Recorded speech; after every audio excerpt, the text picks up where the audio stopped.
Yes, we are welcomed. You are welcomed. Welcome, welcome, welcome. Thank you. I'm just still trying to discover myself. So, Mr. Alexander McCaig, we have been going through this series. This is our third episode on The Undiscovered Self by Carl Jung. Here's the book here. We have old school book. You can buy these for like big old pipe, $4 or $5 used on eBay or what's the site you go to? ABE Books.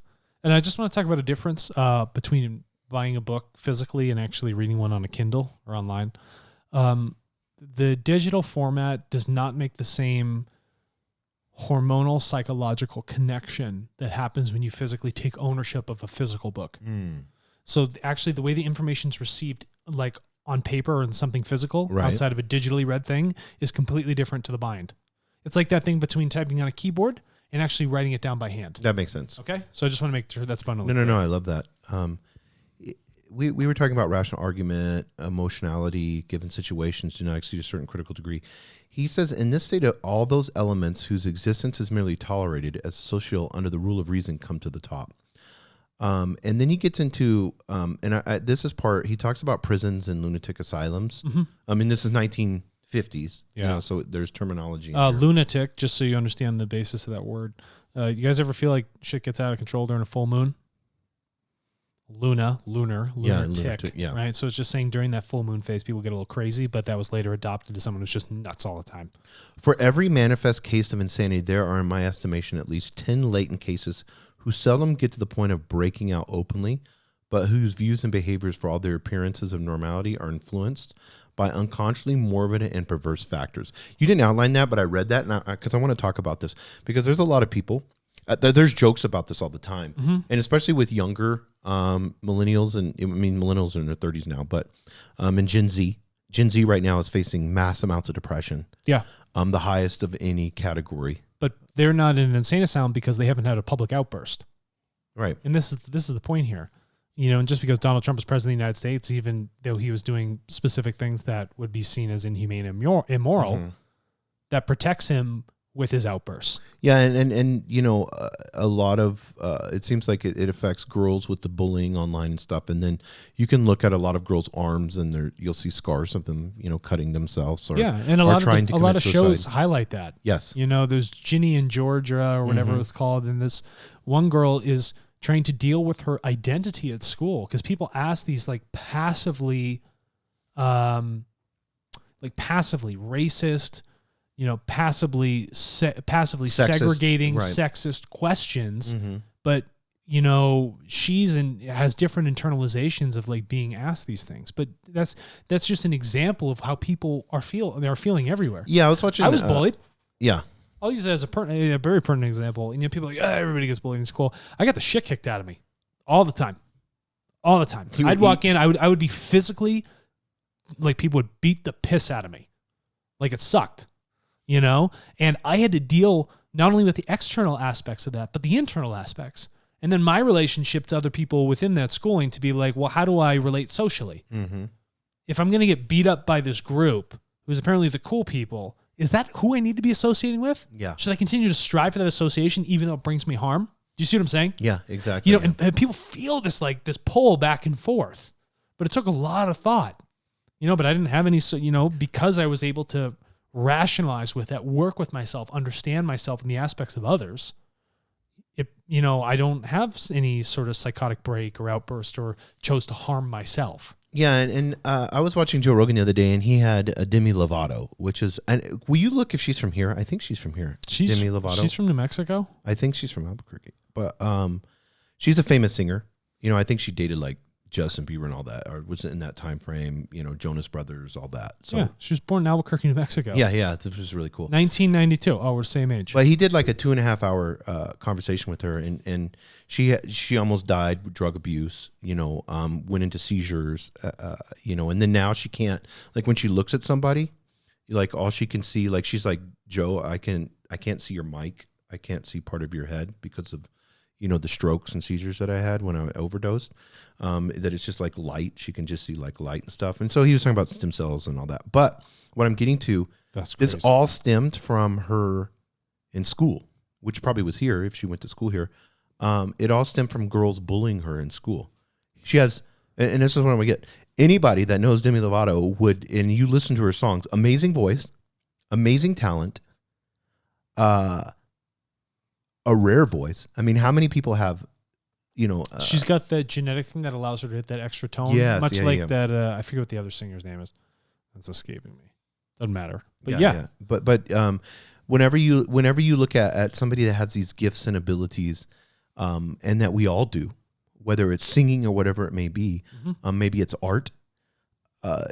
This external pressure, whether it's school bullying or whatever it may be, this external pressure causes you to divorce yourself from those gifts, and then causes you to judge yourself. Good word.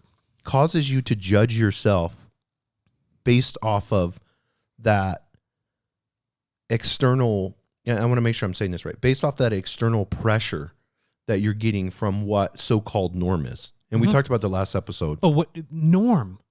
Norm is a statistical idea. And this is going to be hounded throughout this series by Jung, is that norm is that association with the masses.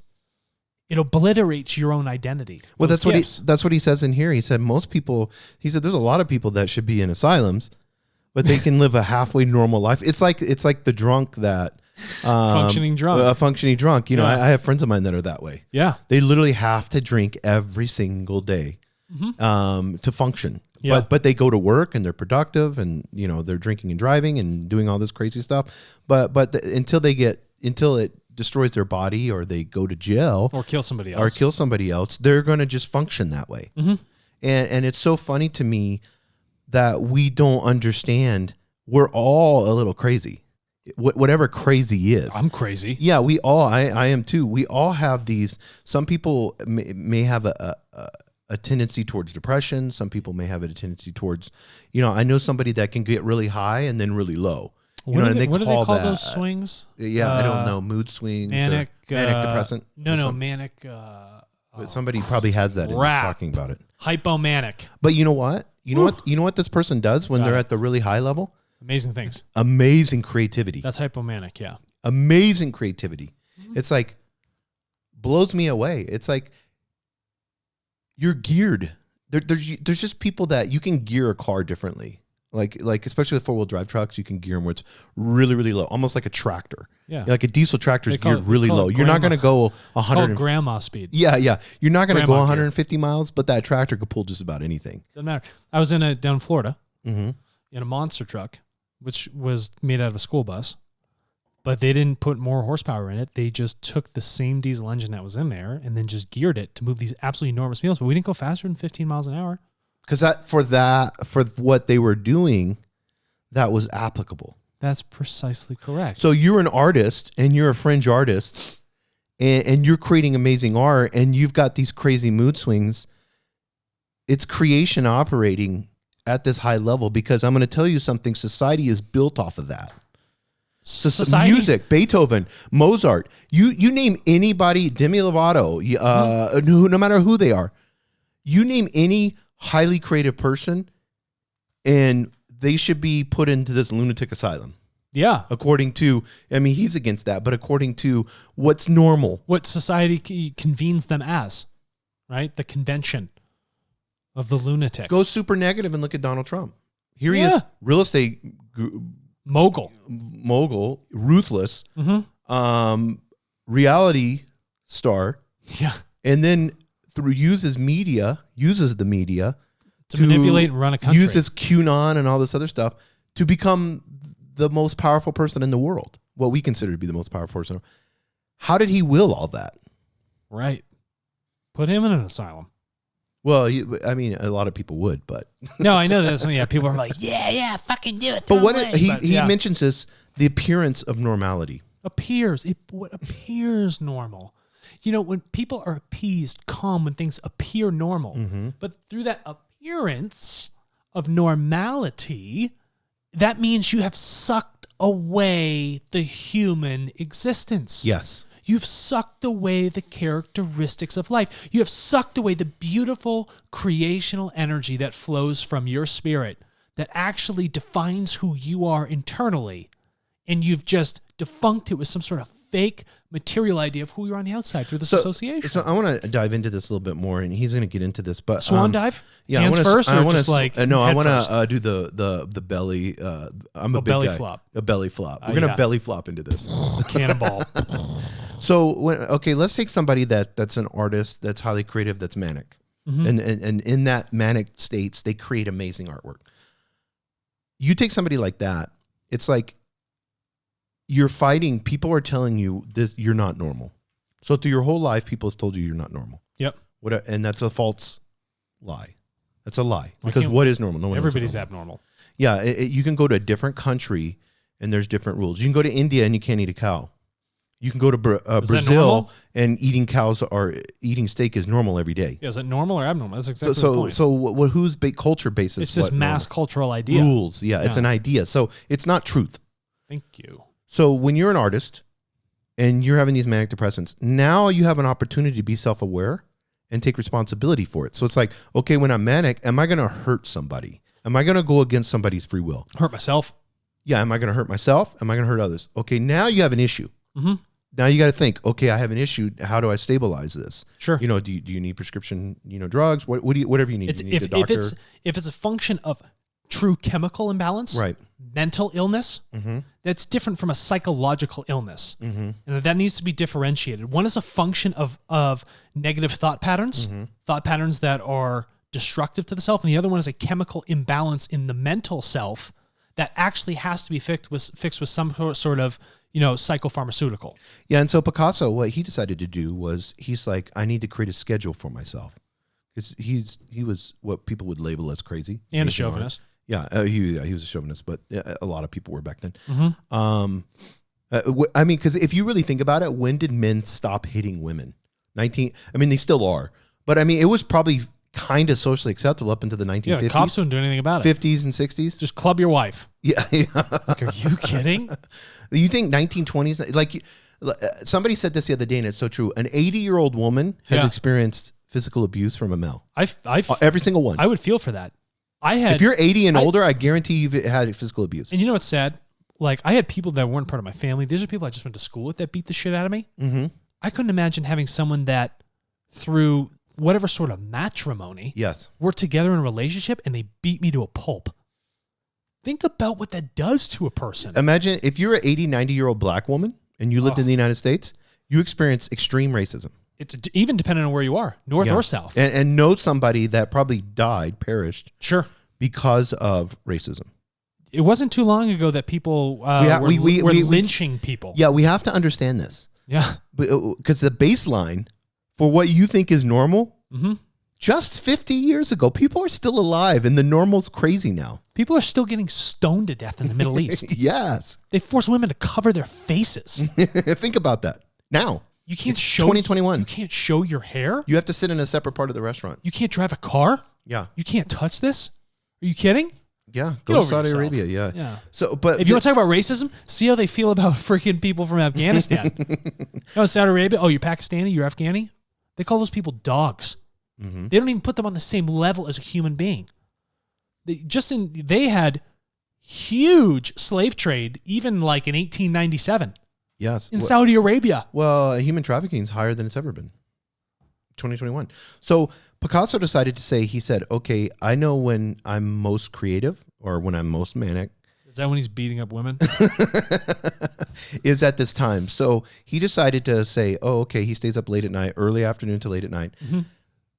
As long as he's not beating up a woman and not harming somebody, spending 20 hours painting, great. Do it. And then you need to sleep for 18 hours after you've created a masterpiece. Awesome. Because he said so much. How is that normal? Cut your phone off and say, okay, I was up for 20 hours straight. Mm-hmm. I know somebody like this. They're like the highly creative person I was talking about.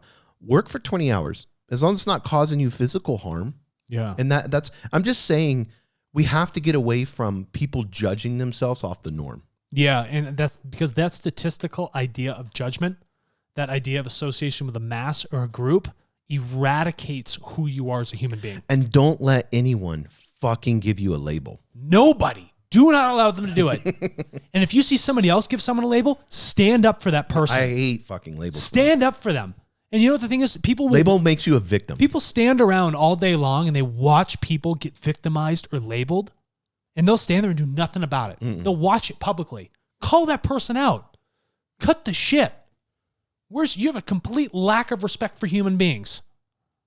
What's wrong with you? Why do I need to label race or label sexual preference? Yeah. Stop labeling Cut stuff. it out. Stop You're a it. human. It's crap. You're a human. Do not segregate that person. They were a human being. Yes, 100%. I'm going to bring them with me. I'm going to drive around my monster truck school bus. You label anybody, I'm taking all those labeled people. They're coming with me. Yeah. Well, you can see it played out. I mean, we all love movies. You can see it played out with all those. What was the ones where they have special powers and they're morphed and they have to go to the school? Is it? It's not the Avengers series, but it's a Marvel. It's the Marvel Misfits or X-Men. Yeah. You can see that, and people are like, "Oh, they have," and then they're wanting to get rid of them. Yeah. I mean, it's that whole. I watched a whole thing on Nazi Germany the other day, and how they started. It was a slippery slope. So Hitler started to say, "Okay, people with mental illnesses, so they're not productive to society." Okay. So they created an order. And what was cool is a lot of the German doctors said no. So what he ended up doing was creating people that weren't doctors and to saying, enforce publish this. Yeah, and then making them like part of the health. They were a health official. Oh, we see this a lot now in our modern day. Yeah, exactly. Because the doctors were like, we're not going to, in these mental asylums, because that's what they had in those days, they were just killing them all. Like they even had, this is crazy. I didn't know this. They had buses. They had buses that had all the gas chambers in them. They have portable. So they put that actually in the bus itself? Yeah, they took one they took a couple to Poland too, and were putting Jews in it. But so it wasn't just in Auschwitz or just these, where they had the showers. They looked like a shower, but the shower head actually came out with gas. Mm-hmm. They were taking and they were showing this. They were taking mentally ill people, and then so-called labeled by, because he changed the norm. Yeah. The culture, everybody's like, oh, okay, yeah, these people can't work. They can't be productive for our German society. Let's get rid of them. Oh, so you're useless by statistical standards, so we need to eradicate your life? That's how it gets. I know. That's one extreme aspect, but we do this all the time.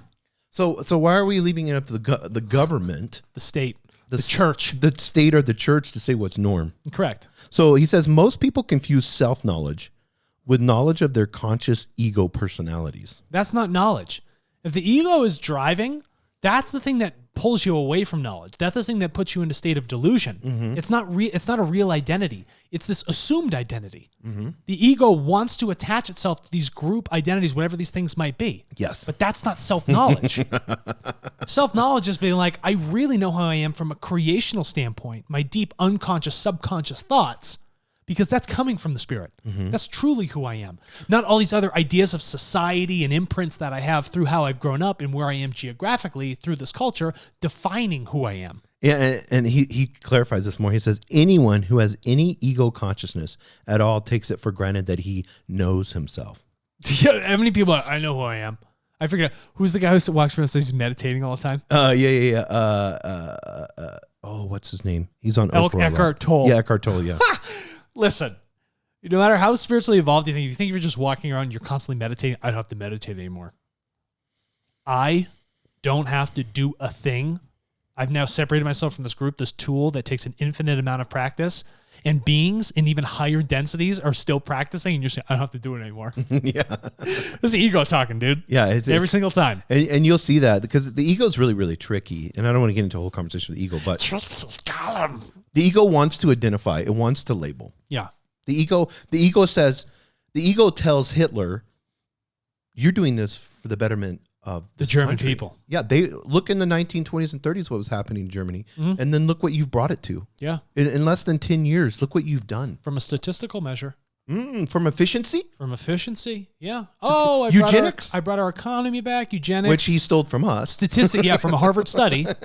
I'm statistically saying that these are better human beings. Mm-hmm. I'm statistically saying that our economy's better, our technology, our thoughts, our practices. So what happens with that statistical identification? I thought about this, if this would have happened now and we had the DNA testing and all that stuff and the state provided that for free and they'd have a 23andMe app and then they'd be like, and then they would label like these people genetically, if Hitler was able to use the internet and could you imagine that? Hitler was Jewish, right? Yeah. Oh yeah, people don't realize that part either. Oh yeah. So imagine if you did a genetic test, found out he's half black. Yeah, exactly. Jackass. But no, I'm just saying he knew that because it came from his mom's side, right? She That's was part correct. Jewish. And the Jewish line it falls down through the mom. It's like the pastors that are gay. Mm-hmm. And we have one here in Albuquerque. It's like this large megachurch. It's the pastors that are gay that are so anti-gay.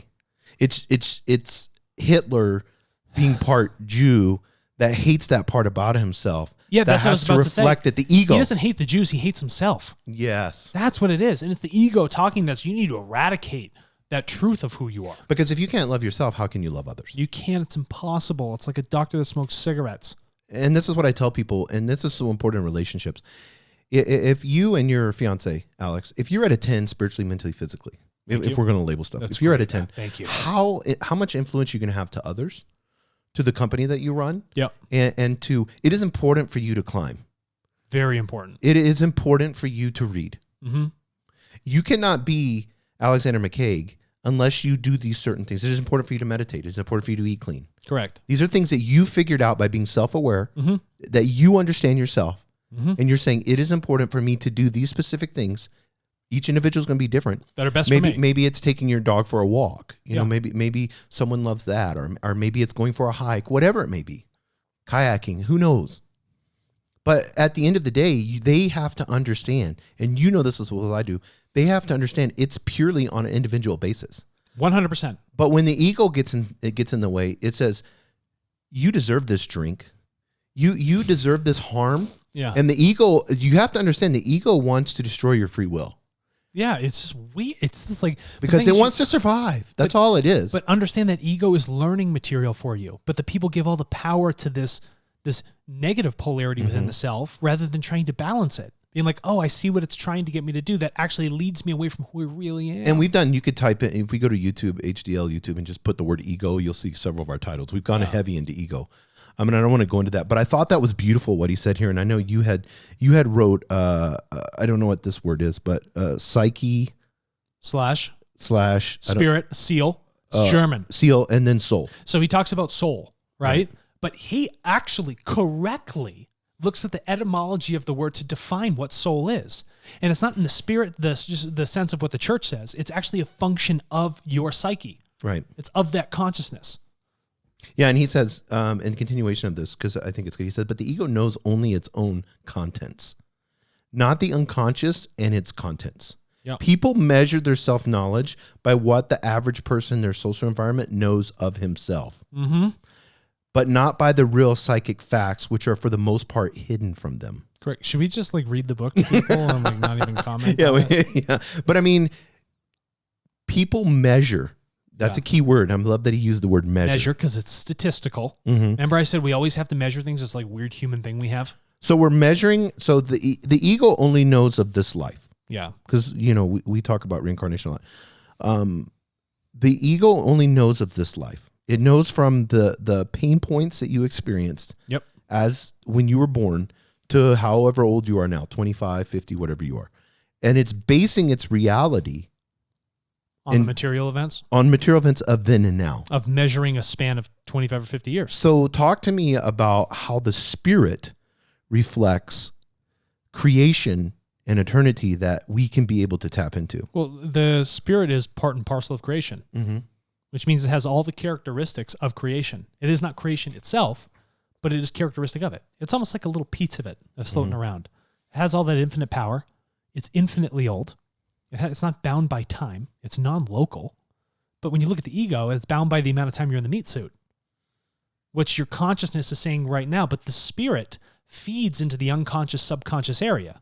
And it's only later that information becomes muddied by the conscious, by our measurements of the material world and assuming that's what's defining this thing. But this material world's temporary. So why am I using a temporary measure on something that's completely infinite? Yes. That's just, it logically does not add up. It's not right. It's not a good measure. The only way you can measure the infinite is with infinite measure, correct? Yes. So then essentially there is no measure. Yeah, and I want to close out in this because this is really beautiful. He says this, in this respect, the psyche behaves like the body with its psychological and anatomical structure, mm-hmm. of which the average person knows very little too. Yeah, they don't. They don't understand it. They're like, why does my body have these specific proportions? Right. Remember we did an episode on ratio with how to live your life? Mm-hmm. That idea of ratio. Well, there's a material ratio and a ratio that happens within my consciousness. Again, they don't understand either. There's no reflection on that balance. It's, again, let's use the measure of how some eugenics exam happened in Harvard back at, whatever time to say that, oh, this is how we define and measure people. Oh, you took a SAT exam? This is how we define and measure you against everybody else. Oh, you're black, white, yellow, red? Oh, this is how we define you against somebody else. Are you kidding? Come on. It's completely inaccurate. You're trying to measure, you can't measure creation. It's immeasurable. But the thing is, just because this is material and that's the only thing you tend to focus on, that you think that's what needs to be measured. But you're measuring something that's transient and will cease to exist. The meat suit ceases to exist, so why put a label on it? Why measure it? Focus on the thing that will exist forever. Does that make sense? No, it makes 100% sense. And so we're going to go into episode 4 of this as we keep going through the book. We've only gone to a few pages. It's okay. I don't care if I do 20 episodes on this. It's really well done. Yeah, it's really well done. So The Undiscovered Self by Carl Jung. Also go to higherdensityliving.com. Mm-hmm. And then from there, we post articles and have all the shows on there. We'd love to get your support on that. Go back, read the notes, review, please. Yeah. Yeah. And donate. We're almost done. Yep. With our not-for-profit 501c3, because we got to follow the government and all that fun stuff. Thanks, government. higherdensityliving.com. Thank you.